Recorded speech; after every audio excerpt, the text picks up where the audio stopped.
नमस्ते दोस्तों, आपका स्वागत है हमारे चैनल पर।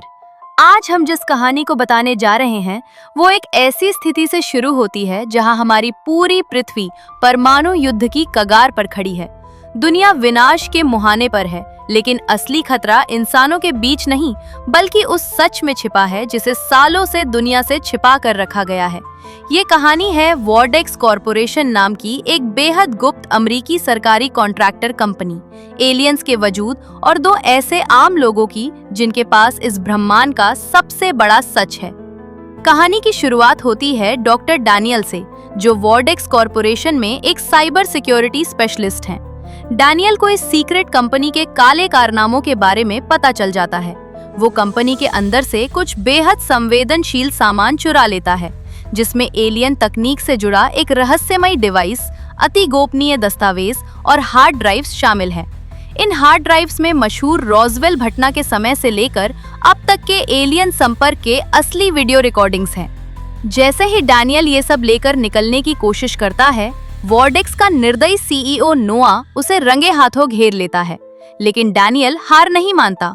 वो चुराए गए एलियन डिवाइस का इस्तेमाल करके नोआ को डराता है और अपनी प्रेमिका जेन के साथ वहां से भागने में कामयाब हो जाता है। अपने बचाव के लिए डैनियल और जेन के पुराने कॉन्वेंट में जाकर छिप जाते हैं। अब कहानी का रुख बदलता है कैंसस सिटी की तरफ। यहाँ मार्गरेट नाम की एक महिला रहती है, जो एक न्यूज चैनल में मौसम विज्ञानी है। एक दिन जब मार्गरेट अपने काम पर जाने की तैयारी कर रही होती है, तभी एक लाल पक्षी अचानक उसके घर के अंदर उड़ता हुआ आता है। इस घटना के तुरंत बाद मार्गरेट के अंदर अजीबोगरीब मानसिक क्षमताएं जाग उठती हैं।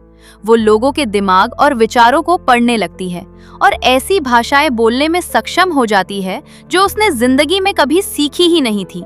उसी दिन लाइव मौसम समाचार के दौरान अचानक मार्गरेट के ऊपर ये शक्ति हावी हो जाती है और वो लाइव टीवी पर एक अज्ञात अजीब भाषा में बोलने लगती है। ये वीडियो कुछ ही देर में इंटरनेट पर वायरल हो जाता है। जब वॉर्डेक्स कॉरपोरेशन की नजर इस वीडियो पर पड़ती है तो उनके होश उड़ जाते हैं। वे पहचान लेते हैं कि मार्गरेट जो भाषा बोल रही है वो वास्तव में इंसानी भाषा नहीं बल्कि एलियन भाषा है। मार्गरेट को जांच के लिए अस्पताल ले जाया जाता है, लेकिन जल्द ही उसे एहसास हो जाता है कि एफबीआई का मुखौटा पहनकर आए लोग असल में वॉर्डेक्स के एजेंट हैं। अपनी जान बचाने के लिए मार्गरेट अस्पताल से भाग निकलती है। दूसरी तरफ छिपकर रह रहे डैनियल अपनी प्रेमिका जेन को वॉर्डेक्स का सच बताता है। वो बताता है कि वॉर्डेक्स सालों से बंधक बनाए गए एलियंस पर प्रयोग कर रहा है और उनकी एडवांस टेक्नोलॉजी की रिवर्स इंजीनियरिंग कर रहा है। डैनियल इस पूरी सच्चाई को दुनिया के सामने लाने की एक गुप्त योजना का हिस्सा है। तभी डैनियल की नजर मार्गरेट के उस वायरल वीडियो पर पड़ती है। मार्गरेट जो एलियन भाषा बोल रही थी, डैनियल उसे पूरी तरह समझ जाता है, लेकिन खतरा अभी टला नहीं था। सीईओ नोआ अपने पास मौजूद एक एलियन डिवाइस का इस्तेमाल करके जेन के दिमाग पर टेलीपैथिक कब्जा कर लेता है। नोआ माइंड कंट्रोल के जरिए जेन से डैनियल पर हमला करवाता है और उनके ठिकाने को ट्रैक कर लेता है। जब वॉर्डेक्स के लोग मोटल पर धावा बोलते हैं तो डैनियल खुद पकड़े जाने से पहले जेन को बचा लेता है और एलियन डिवाइस देकर उसे वहां से सुरक्षित भगा देता है। डैनियल को वॉर्डेक्स के एक गुप्त ठिकाने यानी ब्लैक साइट पर कैद कर दिया जाता है, लेकिन मार्गरेट अपनी साइकिक शक्तियों की मदद से डैनियल की लोकेशन ढूंढ निकालती है।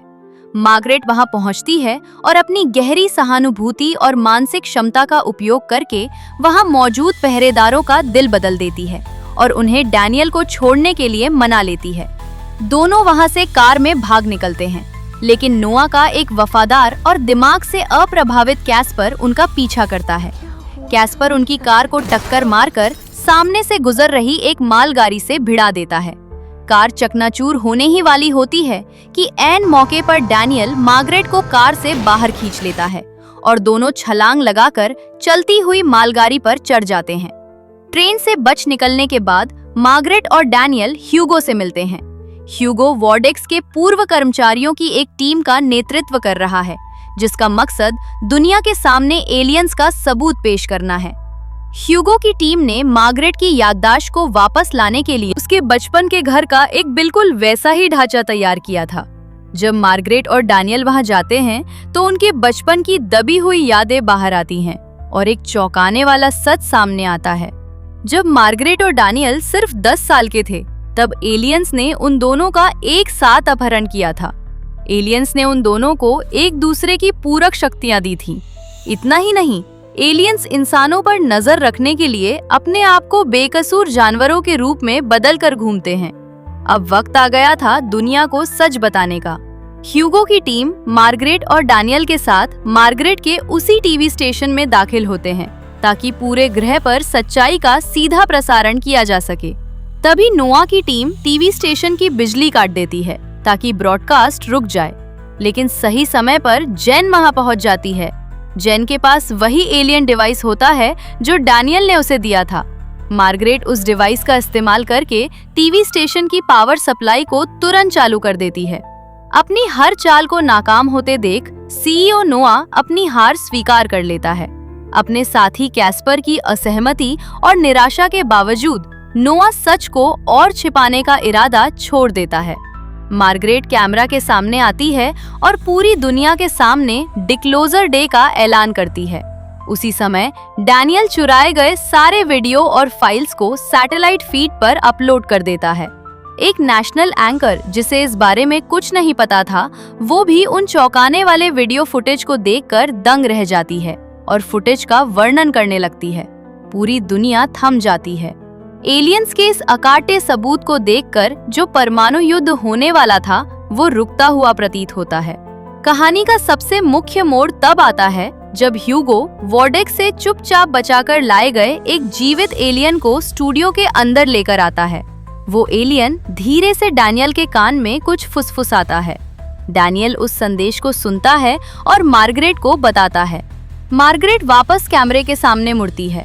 वो दुनिया भर के दर्शकों की तरफ देखती है और अपने भाषण की शुरुआत एक सीधे और गंभीर शब्द से करती है, सुनो।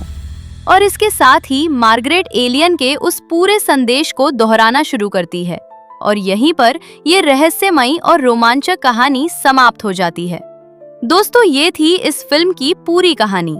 कैसे दो बच्चे जिन्हें सालों पहले चुना गया था, बड़े होकर पूरी दुनिया को एक बड़े विनाश से बचाते हैं और एलियंस के वजूद को सबके सामने लाते हैं।